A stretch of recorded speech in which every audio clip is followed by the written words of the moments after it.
Hey guys, it's Goosebumps Completionist, and today I'm bringing you a book review from the Spinetinglers series, and it's book number 12, Killer Computer.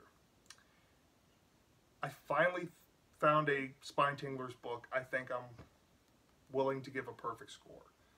I love this book. This book is pretty well done, very ahead of its time. It has some emotional depth to it. It has some really cool ideas, a really solid and eerie villain. Characters develop, relationships evolve, and right from the get-go the story's just fast-paced and it takes you all the way to the climax, and then right after the climax ends, the story ends. And it's just a very appropriate story, very solid in many ways, and yeah, I'm very impressed with this.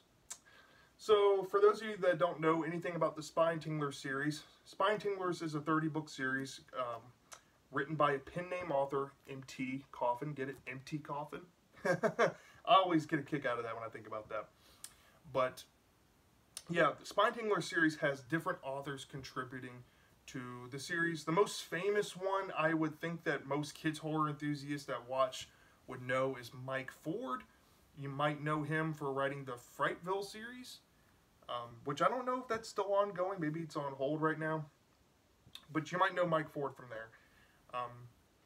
And then this author here is Robert Hirschfeld. And I've covered another Robert Hirschfeld book on my channel from the Choose Your Own Nightmare series called Attack of the Living Mask. And I gave this book a perfect 5 out of 5, and I declared this one of my favorite kids' horror books ever written. And when I discovered that Robert Hirschfeld had a book in Spinetinglers, this was on my read list, and I wanted to read both because presumably these two are the only Robert Hirschfeld kid horror books that he ever wrote. I would be surprised if there's a third one, to be honest, but I'm always optimistic. I am always looking to see if I can find something maybe with his name attached. Outside, the only series I know that he helped write was the Matt Christopher series that he wrote about, like, sports adventures and stuff. I'm not really interested in reading that, but if I find anything kids horror, I'm definitely going to check it out after reading this, because going from the, Choose Your Own Adventure setup that the Attack of the Living Mask had to Killer Computer, which is like a normal book, yeah, he was very well off on his writing capabilities. And since the series has different authors throughout the entirety of the series, the quality of writing normally is kind of hodgepodge, hit or miss. There are some writers that hit on some decent writing and, decent pacing and, just transitions and stuff. But, yeah, I think in terms of writing capability, Robert Hirschfeld easily is the best writer I've read in this series so far, in terms of writing ability. So yeah, if you have not read Spinetinglers before, you need to check this out. And the cover, for those of you that are big Goosebumps fans and know a lot of trivia, you might know that Mark Nagata did the first 22 Give Yourself Goosebumps books. This cover is a Mark Nagata cover. And Spinetinglers is known to have Jacobus covers in it as well. So there is Goosebumps alum doing covers for this series. And this is a Mark Nagata cover. And I tweeted at him, and he actually retweeted my tweet recently, and I was really happy to see that. But yeah, enough of the tangents. So yeah, this story has a lot going on. I'm going to kind of brush the surface a little bit. There's a lot of things to go over here. And it's very easy to spoil. It's a very to-the-point, fast-paced story, so I'm going to try to keep it surface level and keep it fast here. So the main character's name is Jenny, and one day the story starts off with her and her friends after Jenny gets this software kit for her computer. They're messing around with it after installation, and they're playing around with the, the software kit's add-ons it has, like chat rooms and online games, which back in the 90s, this book was written in the 90s, mind you. It's very relevant because I remember in the late 90s downloading this stuff and having like exclusive games and stuff. So it's very relevant to its time when it was written. It might seem outdated now to quite a few people, but I actually got a treat out of this. It kind of feels like a timestamp moment kind of read. It's not really dated, it's still relevant, but yeah, that's there. So they downloaded this software, they're playing it around with its abilities, and they're looking at all these games. These games sound kind of cool, but the kids aren't really that interested because you can get these games on home systems. But then they find these chat rooms that look kind of interesting, that they have different types of interests where you can just chat with people, chat with strangers all across the country and the world, presumably. And when they're trying to mess with the chat rooms, in comes in Ginny's little brother, Brian. Now, Brian's considerably younger than Ginny by quite a few years. And Ginny has to get Brian out of her room because every time Brian interferes with her friends when they're over, Brian ends up throwing like a temper tantrum or causing a scene, and it doesn't end well. So Ginny tries to force Brian out of her room. It's kind of mean to him. And Brian gets, you know, upset. And he throws his hands and smashes the keys on the keyboard before he leaves.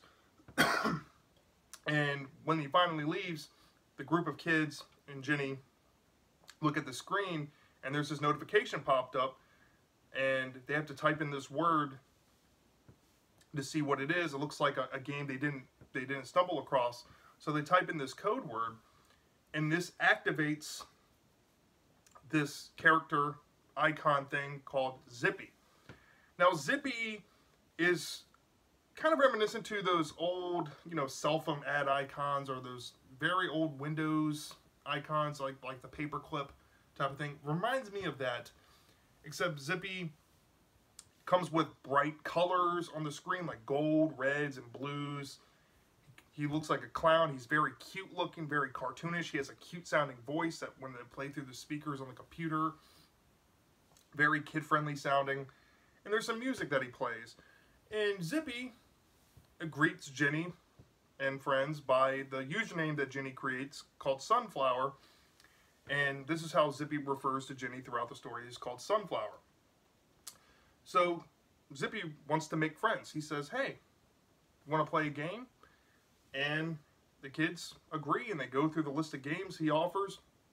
And they've never heard a single one of these games before. And then they stumble across checkers, which they have heard, so they try to play checkers. But what the kids didn't know is that Zippy cheats. He's moving multiple pieces at a time, and it's really angering the kids. So the kids in the game, and the kids say, you know, we don't want to play another game, but Zippy keeps asking them to play more games. And the kids are like, you cheat, yeah, we'll catch you on the flip side. And they figure out how to shut him off. They try to exiting out of the screen. Zippy won't go off the screen. They try, you know, switching, you know, exiting out and refreshing. Nothing seems to work. They do the old-fashioned Control-Alt-Delete, and that finally does it and gets rid of Zippy. And the kids think about how weird it was, and of course, Ginny's friends go home. And Ginny kind of mentions it to her family, like, hey, this Zippy thing happened. And Brian overhears it and thinks it sounds really cool, gets very interested in seeing what the Zippy character is, but Ginny says, hey, you're not touching my computer, this is my computer, you're too young to use it, get over it, kind of thing. So at this point in the story, Ginny and Brian are very tumultuous with each other, they're very at odds, and Ginny's quite annoyed with Brian a lot. But as the story goes on, Ginny starts to notice when she's trying to work on her homework that Zippy just appears unannounced and wants to play games with her. And every time she can't get Zippy off the screen. And each time she meets Zippy, it's like he comes with a new ability. And he kind of reveals this to Ginny, that he learns stuff, you know, on the internet while she's away. And this kind of freaks her out a little bit, and she brings this up to her friends. And one of her friends has the same software and kind of recommends, hey, if you can't get Zippy, you know, to leave you alone, why don't you try unplugging your computer at night before you go to bed, so that way you know that Zippy won't come back. Because throughout this part of the story, Ginny tries multiple things, like even try to turn the screen off, and it just won't work. Zippy won't allow the screen to turn off. So she unplugs the computer one night, and she wakes up after a dream, and she swore that she had a nightmare about Zippy. And this freaks her out. She tells her friends, hey, like, you know, Zippy, I can't stop thinking about Zippy. It creeps me out. And her friends try to help get involved by asking in the chat rooms on the software about who's had interactions with this character named Zippy. Well, after a certain point, Jenny tries to reconcile with Brian, and Brian gets to create his own username on the software. He comes up with a name Little Bro, and her and Brian start to bond a little bit. And Jenny starts to realize that, you know, Brian just wants to spend time with her, and he's young, and maybe she's been a little harsh on him.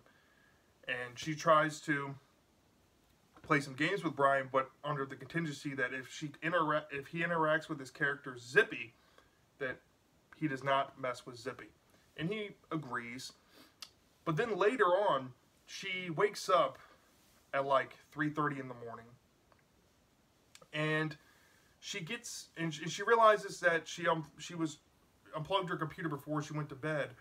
But then when she woke up, the computer was on, and Zippy is angry now. Zippy's angry at her and her parents for all these excuses Jenny's made, and essentially says that he wants to harm them, like as in delete them out of existence, and that Jenny and her parents aren't his real friends, and if you're not Zippy's friends, you might as well be dead to Zippy. And this is where the story starts to ramp up. So Jenny's freaked out, and she thinks she hears a noise, and she looks over and she sees her brother closing his door. So her brother must have been up.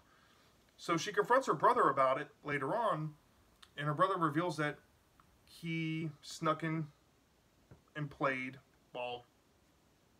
presumably while she was sleeping or while she was away at school, and he's been secretly interacting with Zippy the past couple of days ever since he made a username.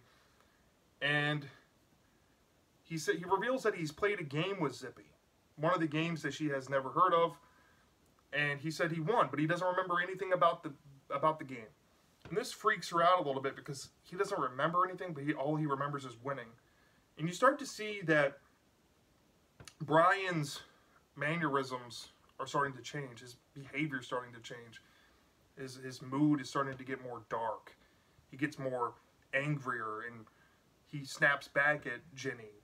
And he defends Zippy at all costs with Jenny because Jenny's like, Zippy wants to, he keeps threatening me. He wants to harm me and harass me, but Brian's saying, well, Zippy's my friend. You just don't understand Zippy. Zippy would never do this.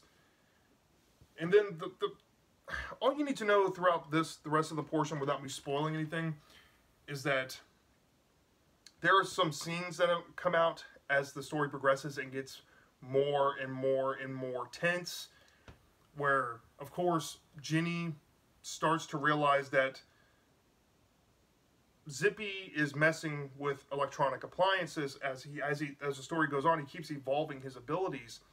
Like, there's a scene with the toaster where her dad is trying to make toast, and he gets zapped in the toaster. And he's like, well, I'll try to fix the toaster later. And then later on, Jenny, sees her mom with her hand in the garbage disposal with the switch on, but it's not working. And she immediately thinks about this electronic abilities that Zippy keeps getting. And she puts two and two together and tells her mom to immediately pull her hand out, something like now. And she does, and then the garbage disposal turns on, and her mom is saved from having her hand basically cut off. It's very intense. Like, and these scenes live rent-free in my head just from how intense the writing feels and how suspenseful Zippy gets. And it culminates to a very, very, very standout moment in this book where Brian essentially is secretly interacting with Zippy again, and Ginny has this inclination that Brian was talking with Zippy, and when she tries to go confront Brian, Brian enters a room, but not as Brian. It's as Zippy. And Zippy has a knife in Brian's hands, and it's basically revealed that Zippy was using the computer screen to hypnotize Brian and kind of program what he wants Brian to be. And Brian's essentially mimicking Zippy for Zippy here. And essentially Brian tries to stab Ginny with a knife. And Ginny has to get herself out of the situation. She manages to unplug the computer because the computer is linked to the hypnotizing. And through a big ordeal, she gets it unplugged after a close encounter with the knife that Brian's holding. And Brian collapses, and when Brian comes to, Ginny tries to convince Brian that she was almost like stabbed because of Brian. And Brian was taking it like, oh, I would never do that. And then she's like, no, I think you're possessed by Zippy or hypnotized by Zippy. And then Brian just flips out. Brian's like, no way, you're a liar. I can't believe you. And Zippy is essentially driving a wedge between progress in the relationship of Ginny and Brian, unfortunately. And Brian's essentially chose Zippy, and Zippy's already made it very clear to Ginny that he wants to harm her and her parents. So after this moment comes the climax of the story, where now the abilities of Zippy have evolved to where he can move through phone lines, he can like destroy light bulbs because he's an electropath, and he's messing with household appliances already, so his powers have evolved pretty much tenfold here. And this is where the parents get involved in the story, and I was really taken back by this. The parents get involved when they start to realize that Zippy has now moved to televisions across the house, turning on all appliances, roaring the engines of the mechanical devices to their full capacity. He keeps mimicking threats with ominous, creepy music, and it's freaking Ginny's parents out, and Brian is getting scared even. Brian's like, what's going on? And they realize that Zippy has taken over the house, and the whole house is wired with electronics, like an alarm system, so they can't even leave the door. So when Ginny first learns that this stuff is going on, her friend throughout the story, April, which I haven't really touched on April, but April is a really good friend to Ginny in this story. And April has always told Ginny throughout the story, if you need me for what's going on with Zippy, just call and I'm there. So during a phone call, Zippy interrupts the phone call with like some dark voice that he kind of evolved into. And April takes that as a cue to come over, and she comes over, and now she's trapped in the house too, and they have to find a solution to get rid of Zippy. So they call another friend that's throughout the story, who's kind of like this computer whiz that try to help with the chat rooms early on, trying to figure out if there's anybody else who's ever interacted with Zippy. And after they found out the case there, now Ginny needs to use him to help find a solution to get rid of Zippy. So they find a way to trap Zippy into the computer and unplug everything else to where he can't escape through the phone lines, can't escape through anything else. And they come up with a solution, and they make the solution, and Zippy's may or may not taken care of. And then that's where the story ends. And this ultimately ends with Brian and Ginny realizing that, Zippy has actually brought them closer, and Brian apologizes to Ginny and says, I should have never doubted you, and they kind of reconcile. Then the parents also are involved by the end, and the situation's kind of resolved, and that's where the story ends. No twist or anything, it just ends you right there. Seems like a fitting place to end because this story was very fast-paced. So that, in a nutshell, is Killer Computer. I did skim over a lot because there's a lot to go over. If you decide to read this book, you will see all the other details. I just skimmed the important stuff here. But off the bat, let's start off with the positives, which basically I only have positives. I do have a slight critique, but I'm not going to deduct any points on it, but I'll get into that in just a sec. I loved how this story gave us an intimate setting in a house. Had an ahead of its time idea with computers, and how addiction to technology is kind of rooted with this character Zippy, and you see it in today's commentary about, you know, social media and smart technology even. A lot of the stuff in this book is mirrored to books done in modern day. A book I love from Goosebumps, one of my all-time favorite books, Don't Scream, has basically the same ideas that this book had, and this book was written a good almost 20 years before it. It has a really good concept going. There's an electropath, also similar to Don't Scream, that I love, and that book was Emmy. In this book it is Zippy, except Zippy is dark. Zippy is just there to be the antagonist and antagonize the main character, Jenny. He goes to places that a lot of villains in these kids horror books won't go. Zippy is great. Zippy is actually scary. I was on the edge of my seat reading this. And it's a kids horror book, mind you, targeted to like 11 to 13-year-olds. I think for this series, maybe if you're lucky, an 8 or 9-year-old might be able to read this and not be too scared. But this was a scary book. This was really good. This was a blend of like thriller, slasher, psychological, AI fears, all mixed into a melting pot. And I don't know, it just really hit hard for me. This story was scary. It was heartfelt with Jenny and Brian's evolving, you know, sibling relationship.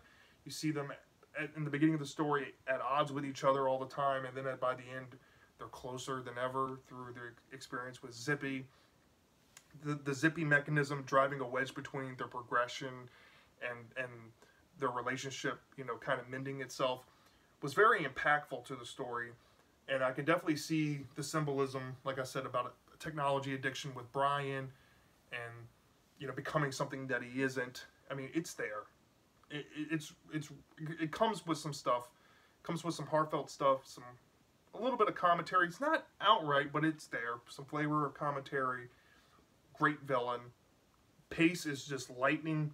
You just jump right into where you meet Zippy, essentially, in the first chapter. I mean, you just jump right into it, and the story ends after the climax ends. It doesn't try to insert a twist that could potentially ruin the book or anything. Which, Goosebumps books, you know, this is a Goosebumps channel. I like Goosebumps majorly. You know, Spinetinglers is a subset of series that I read as a kid that I want to revisit. But in some Goosebumps books, there really isn't a twist, and in some cases, I can see that actually being better for the story. I actually like that this story didn't try to insert a twist to kind of convolute the story. But at the same time, my only critique, but I'm not going to deduct anything on it, is that I kind of wish there was a twist, but there's really nothing that could have been added other than, oh, the whole fake out that, oh, Zippy was taken care of. And that would be the obvious way this would go. So, you know, would I like to see a twist? Yeah, so I can give it like a perfect relatability to Goosebumps score. But it didn't have a twist that Goosebumps is known for. And this is Spinetinglers, of course.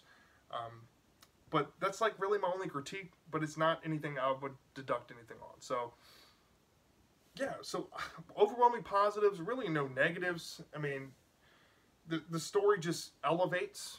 It's a fast-paced burning. So you start with one level of Zippy, then you get another level, then another level, then it just ramps up, and the intensity grows. I mean, the suspense builds. It's very satisfying in the climax, and very inventive way to end the book on. And yeah, so I really have no negatives. So from a 0 to 5 stars, I'm going to give this book a perfect 5 out of 5. Very solid book.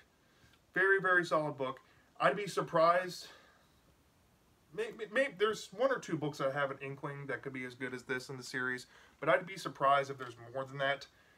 But this was definitely a gem to find, and I love that it's by Robert Hirschfeld. So, yeah. And its relatability to Goosebumps on an individual level, it is very violent for kids horror. Could I see it in Series 2000?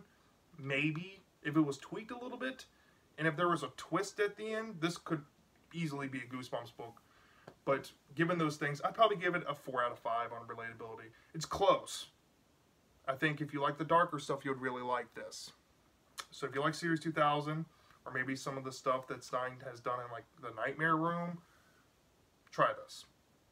So yeah, that's my thoughts on Killer Computer. Let me know down in the comment section if you have read this book before. Did you love this or did you hate this? I'm dying to know. And I'll see you next time.